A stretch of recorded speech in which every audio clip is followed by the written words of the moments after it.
Assalamualaikum warahmatullahi wabarakatuh. Kita jumpa lagi di channel Cermin, yaitu ceramah minimalis, yang sebelumnya telah banyak menyampaikan beberapa materi keagamaan untuk menambah pengetahuan kita bersama dan menambah amal ibadah kita dalam rangka thalabul ilmi. Kita akan lanjutkan materi selanjutnya, masih menyambung dari materi sebelumnya, yaitu dari ziarah kubur. Untuk kali ini subjudul dari ziarah kubur yang kami sampaikan adalah mengenai hikmah ziarah kubur. Ada beberapa hikmah dan manfaat yang terdapat dalam syarat ziarah kubur, syariat ziarah kubur, baik bagi orang yang hidup dalam hal ini adalah peziarah maupun bagi yang ahli kubur itu sendiri. Beberapa hikmah dan manfaat yang dapat dirasakan oleh yang hidup. Dua diantaranya adalah: satu, mendapatkan pahala dari Allah. Kemudian ziarah kubur adalah perintah agama, Allah dan Rasulnya sendiri yang memerintahkan hal itu. Sebagai sebuah perintah, maka jelas ada balasan pahala bagi siapapun yang akan melaksanakan perintah tersebut. Kemudian yang kedua, mengingatkan kepada kematian. Adalah hal yang sangat penting bahwa manusia diperintahkan untuk sering-sering mengingatkan kematian. Ada banyak ayat-ayat mengingatkan manusia pada kematian, akan tetapi banyaknya ayat tersebut diperintah sepertinya mereka abaikan.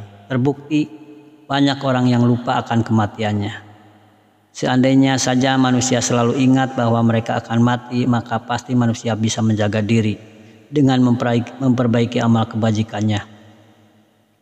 Padahal kalau dilihat, kematian bukan saja sesudah sebuah misteri, akan tetapi lebih dari itu, kematian adalah sebuah kengerian yang maha dahsyat. Semestinya manusia sadar bahwa kematian sewaktu-waktu datang menjemput. Jika kesadaran ini ada, maka pasti manusia akan berusaha berbuat baik, mengumpulkan pahala sebanyak-banyaknya, dan akan berupaya mendekatkan diri kepada Sang Pencipta dengan sedekat-dekatnya.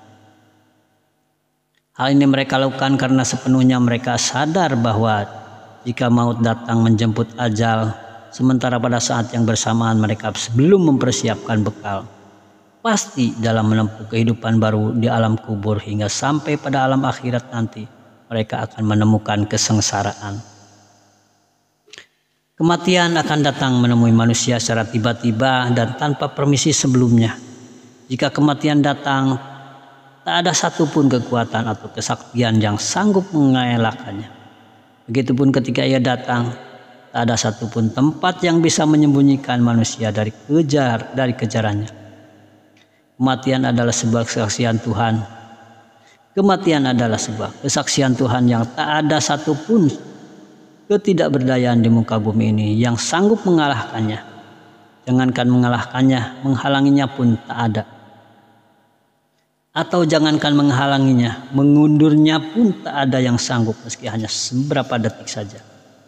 Tiap-tiap umat mempunyai batas waktu atau ajal, maka apabila telah datang waktunya mereka tidak dapat mengundurnya barang sesaat pun dan tidak dapat pula memajukannya. Demikian Allah berfirman dalam surat Al-A'raf ayat 34. Sesungguhnya kematian tidak memandang usia, karena tak ada satupun manusia di muka bumi ini yang sanggup mengetahui berapa jatah umur yang akan dilalui. Ada banyak anak yang mati sebelum mereka merasakan puas hidup di dunia. Namun mengapa banyak pula orang tua yang sudah merasakan bosan hidup di dunia tetapi belum mati-mati juga? Satu hal yang pasti, semua dari kita akan mati. Kapan? Entahlah. Di mana? Kita tidak mengetahuinya. Karena semuanya bersifat misteri, maka cepat-cepatlah bertobat. Jangan menunda-nunda waktu. Segeralah bertobat dan berhentilah dari segala dosa dan maksiat. Mungkin hari ini kita masih punya kesempatan, namun siapakah yang berani memberi jaminan bahwa kita besok masih bisa merasakan kehidupan? Maka mengingat mati adalah hal yang sangat penting. Dan salah satu hal yang dapat mengingatkan kita pada kematian adalah berziarah kubur.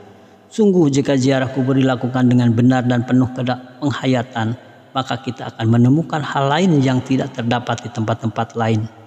Di dalam ziarah kubur kita akan menemukan kesadaran bahwa sewaktu-waktu kita pun akan menyusul para ahli kubur yang kita ziarahi.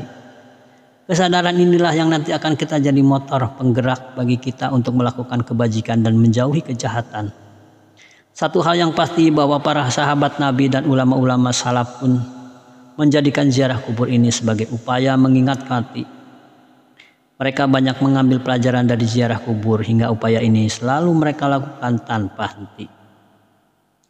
Dikisahkan bahwa ada seorang yang bertanya kepada Ali bin Abi Thalib, "Mengapa engkau sering berada di dekat kuburan?" Ali menjawab, "Kudapati para penghuni kubur adalah sebaik-baiknya tetangga. Mereka adalah tetangga yang jujur, tidak menyakiti dengan lisan, dan mereka selalu mengingatkan aku pada akhirat."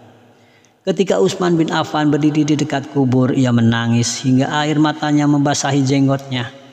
Seseorang ada yang bertanya, "Ketika engkau diingatkan dengan surga dan neraka, engkau tidak menangis? Namun engkau menangis ketika berada di dekat kuburan, mengapa?" Utsman menjawab, "Aku pernah mendengar Rasulullah SAW bersabda, kubur adalah merupakan fase kehidupan akhirat yang pertama. Bila pada fase kehidupan ini seorang bisa selamat, maka pada fase kehidupan selanjutnya akan menjadi mudah. Namun jika pada fase ini tidak selamat, maka pada fase kehidupan selanjutnya akan lebih ngeri lagi." Abu Darda sering duduk dan menghadap ke kubur. Kala itu ada seseorang yang mencoba untuk menanyakan kebiasaannya itu. Abu Darda pun menjawab, "Aku duduk di hadapan orang-orang yang selalu mengingatkan aku pada tempat kembaliku, walaupun mereka tidak pernah mengunjungiku." Di waktu malam hari, Ja'far As-Siddiq sering pergi ke pemakaman lalu berkata, "Wahai para penghuni kubur, mengapa bila aku memanggil kalian, kalian tidak menjawab?" Kemudian Ja'far berkata lagi, "Demi Allah, mereka tidak bisa menjawab, akan tetapi aku seakan serupa dengan mereka." Lalu Ja'far mengerjakan sholat hingga terbit fajar. Amr bin As mendatangi kuburan dari tempat yang tinggi. Setelah itu ia turun dan melaksanakan sholat sebanyak 2 rakaat. Seseorang bertanya kepadanya, "Inikah perbuatan yang tidak pernah kau lakukan sebelumnya?" Jawab Amr, "Aku teringat penghuni kubur dan nasib mereka terhalang untuk melakukan banyak hal. Lalu aku ingin mendekatkan diri kepada Allah dengan 2 sebab tersebut." Itulah beberapa upaya para sahabat Nabi dalam mengingat kematian. Mereka selalu berziarah kubur dan mengambil pelajaran di sana. Dengan berziarah kubur, hati mereka menjadi lembut, kesombongan mereka sirna dan berganti ketawaduan yang tinggi.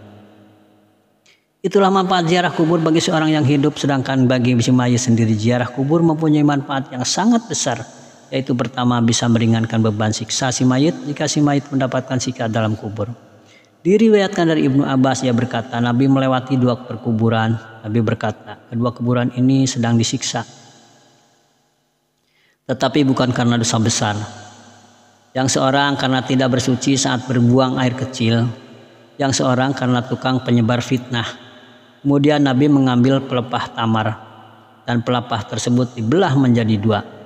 Keduanya pun ditancapkan pada 2 kuburan tersebut. Lantas ada seorang sahabat bertanya, "Ya Rasulullah, mengapa engkau berbuat demikian?"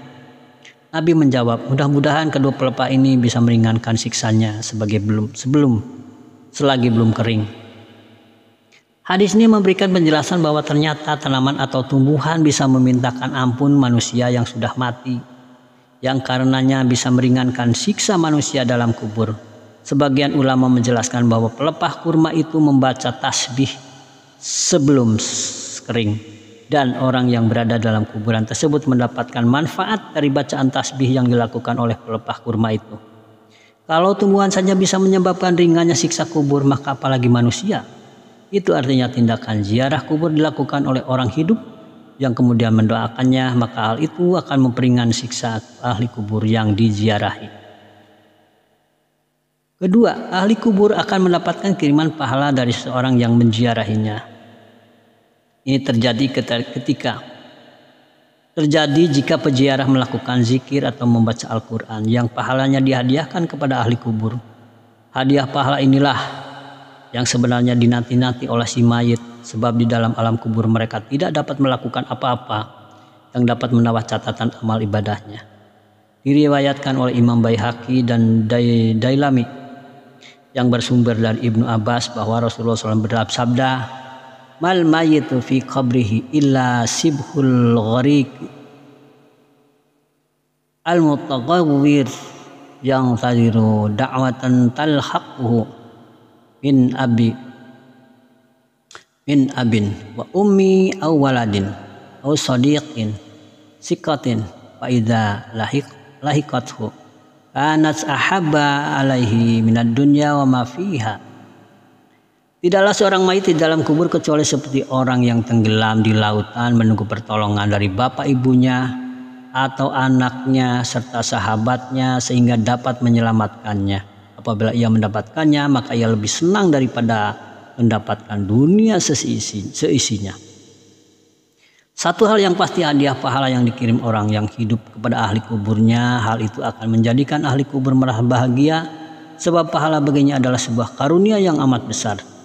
Diriwayatkan oleh Ibnu Abi Dunya bersumber dari Aisyah bahwa Rasulullah SAW bersabda, ma min rajulin yazuru qabra akhihi wa yajlisu indahu illa sta'nasa waradda alaihi hatta yaqum. Tidaklah seseorang yang berziarah kubur ke makam saudaranya dan duduk di sampingnya kecuali ahli kubur merasa gembira dan menjawab salamnya sampai seorang itu kembali. Demikian mungkin, semoga bermanfaat apa yang telah saya uraikan mengenai hikmah berziarah. Semoga bermanfaat dan menambah ilmu bagi kita semua. Hadanallahu wa iyyakum fihil Quran. Hadanallahu wa iyyakum bima fihi minal Qur'anil Hakim. Akhirul kalam, wassalamualaikum warahmatullahi wabarakatuh.